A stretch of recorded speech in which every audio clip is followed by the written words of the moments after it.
اللہ الرحمن الرحیم۔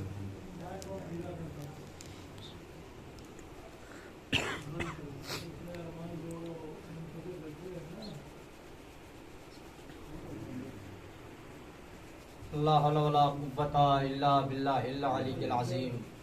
اعوذ باللہ من الشیطان الرجیم، بسم اللہ الرحمن الرحیم۔ رب اشرح لی صدری ویسر لی امری واحلل عقدۃ من لسانی یفقہوا قولی۔ الصلاۃ والسلام وتحیۃ والاکرام علی النبی المکی المدنی القرشی الغربی الہاشمی مولانا و مولا الثقلین جد الحسنین ابی القاسم محمد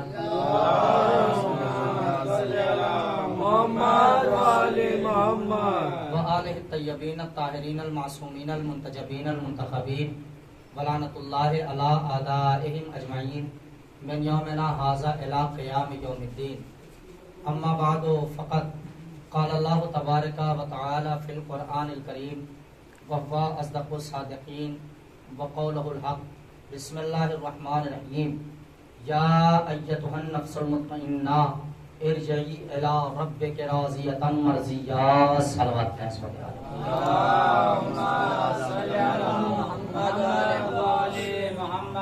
عزیزان گرامی، آغاز گفتگو سے قبل گزارش ہے تمام حضرات سے ایک مرتبہ سورہ ہم 3 مرتبہ سورہ اخلاص کی تلاوت فرما کے مرحوم مغفور سید غلام عسکری ابن سید مشتاق حسین، مرحوم مغفورہ ستاب البی بی بنت التجا حسین، مرحوم مغفور مشتاق حسین ابن التفات حسین کی روح کو حساب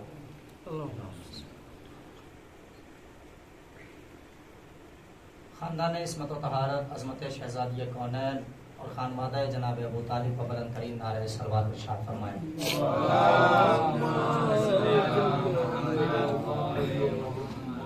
عزیزان گرامی، معزز سامعین کرام، بزرگان محترم، عزاداران مظلوم کربلا، معزز طلاب اکرام، استاد محترم، آپ تمام حضرات کی موجودگی میں لب کشائی کرنا کہ بالکل ایسا ہی ہے کہ جیسے سورج کو چراغ دکھانے کے برابر،